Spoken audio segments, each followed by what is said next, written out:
What is going on, guys? It is Matt with Sith Bricks, and we got another episode here on the Mould King Venator.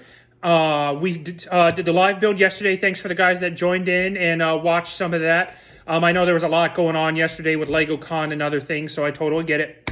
We will be doing another live build next Saturday at 1 o'clock Eastern, and I should be on bag 8, so I'll be probably close to being done. This thing only has 12 bags in it, guys, so it's going to take maybe 2 weeks tops. So bag 1 was pretty easy. I'm going to show you what it was. We laid down the frame and the keel of the Warship, but nothing too crazy about it. There's only one area you guys need to watch for when building it, and I'm going to go ahead and show it to you now. All right, so as you guys can see, I've got the frame of the Warship laid down. Wasn't too hard at all. A lot of Technic pieces, a lot of this, 1x16 Technic pieces with the black studs in them to hold them all together. All right, so you come up here. The only tricky part of this build is this right here. So if you guys get this, you need to pay attention to this step right here. When I initially did this, I put both of these studs overlapping on both of these pieces here, and I'm like, why isn't this bending into place? And then I realized I had it wrong. It's an easy fix, but this is the only tricky part, and it happens on this side as well too. You can see it right here, where you put the, I don't know what you call it, the bend bricks or whatever, the pivot bricks.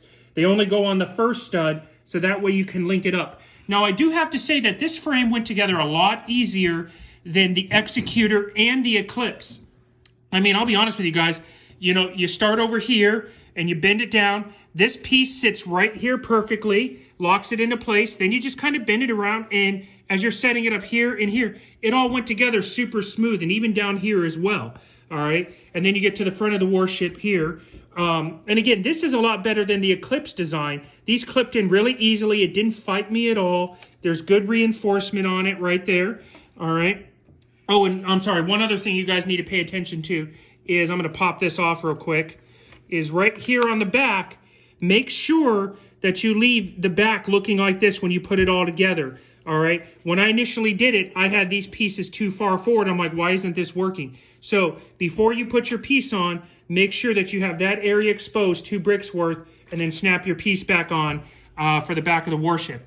So that's all we did on bag 1 today. I've got bag 2 ready to go. We've got the MVP of the build, and I will have another video for you guys tomorrow.